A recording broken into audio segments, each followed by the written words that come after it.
University of Guyana graduates eagerly looking forward to their big day should begin practicing throwing their caps as the Vice-Chancellor of the institution, Puloma Mohammed Martin, has divulged that plans are underway to hold the in-person graduation ceremonies soon at both the Turkeyen and Tain campuses. In a previous interview with this newscast, the Vice-Chancellor had stated that the 54th convocation exercise was slated for December or January.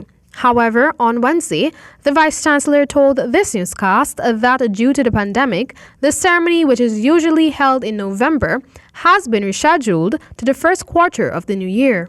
Mohammed Martin is adamant that there is great need for the ceremony that celebrates students' accomplishments and hard work to be held. She said that the top brass of the university is, however, proceeding cautiously in organizing the convocation ceremony. Our graduation is still slated for next year because we are looking at the COVID context in the country.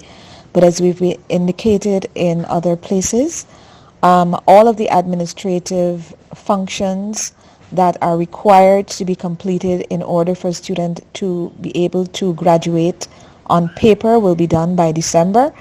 It is just the marching, the actual ceremony, that will be done in person.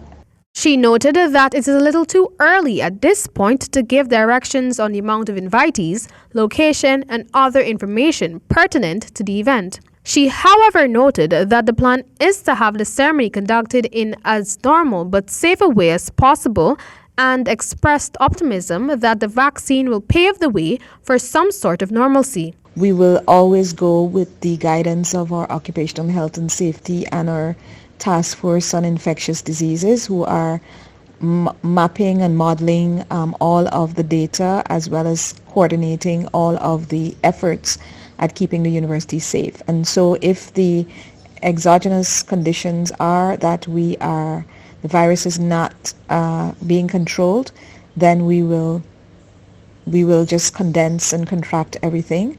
Many students have been complaining about not receiving their academic certificates, while others preparing to graduate have called for more information from the university on the way forward.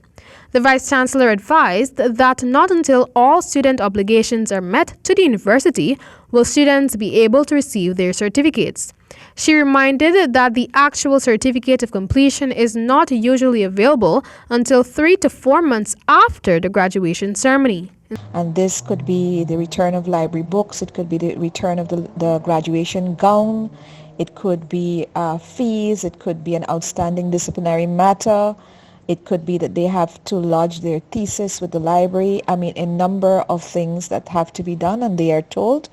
And once this is done, the certificates are prepared and are usually ready about 3 or 4 months after the graduation, because it takes this amount of time for them to get themselves in order. If they need it before, we do have an expedited service. In the meanwhile, the Vice-Chancellor said that the institution can provide transcripts to students if requested, so as to not hinder matriculation or employment opportunities. She committed to apprising students on the details of the graduation exercise as soon as all systems are in place. Amel Griffith for the HGP Nightly News.